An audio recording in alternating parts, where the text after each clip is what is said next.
crackers, breads, ready-to-eat meals, cheese, yogurt, deli meats, sauces, soups, everything. Ask yourself a question. What is the shelf life of a homemade batch of cookies? 2 to 3 weeks max if kept outside the fridge. Then how is it that your biscuit packet stays intact for months, even years? Because it comes with chemicals. Chemicals that extend their shelf life but reduce yours. Same with these heat and eat meals. A lot of us resort to them these days, and understandably so. Our lives are busy. There isn't enough time to cook 3 fresh meals a day, so microwave meals have become common. They've replaced traditional meals, for some people at least. In India, the frozen food market is worth $1.2 billion. You know what's amusing? A lot of these ready-to-heat packets can be kept in the room temperature for months. Imagine keeping a homemade dal or curry outside the fridge for months. What do you think would happen? Now imagine the amount of preservatives that go into making these packaged meals. Same with packaged bread, packaged cakes, and everything else that is industrially packed. Salt too is a preservative. Most of the packed items, including chips, noodles and fries, are loaded with salt. It extends their shelf life, it enhances their taste, but at what cost?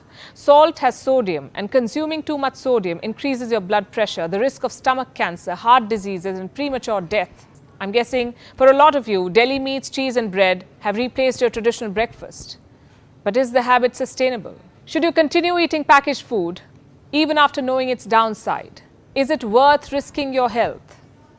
So what do?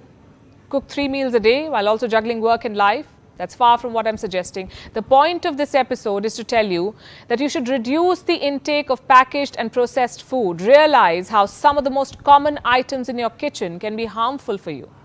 Those colorful cereals that you eat every morning, they're food color, and food color has acrylamide. It's a chemical that's not good for your health. It causes cancer. You know what else has food color? Packaged bread, cakes and biscuits. How do you think some of those biscuits are unnaturally dark or orange or pink? How is it that they come with colorful creams? Sure, your homemade snack looks dull in comparison, but it's safer. How many of you regularly munch on microwave popcorns? Do you know the popcorn bags are lined with PFC or perfluorinated compounds? What these compounds do is prevent oil from seeping through the popcorn bag, which is good. But when heated, these compounds break down into chemicals, and these chemicals may cause cancer. You see, we are told very little about this side of packaged food because they save time, because they're tasty, because they come to our rescue. We conveniently assume that they're also safe. A samosa, we say, may be a better snack, followed by a workout, of course, than munching on microwave popcorns without any idea what's going into your body. It's better to eat that ghee-laced paratha than preservative-filled cereals for breakfast. We know very little about the ingredients that go into making packaged food. And I'm talking about the real ingredients, not the ones that are listed on the packet. We know very little about the hygiene situation of the place where these food items are made and processed. Earlier this month, salmonella was found in the world's biggest chocolate factory. The factory was producing Swiss chocolates, some of the finest Swiss chocolates.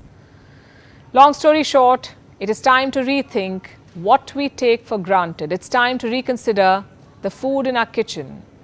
I know that it's not possible to throw out every packaged, preserved or processed food item from your kitchen, but you can always limit their consumption. So if you're looking to stay healthy, if you're looking to stay fit, if your goal is to take care of your body, then do what people in blue zones do. Maximize the intake of homemade food.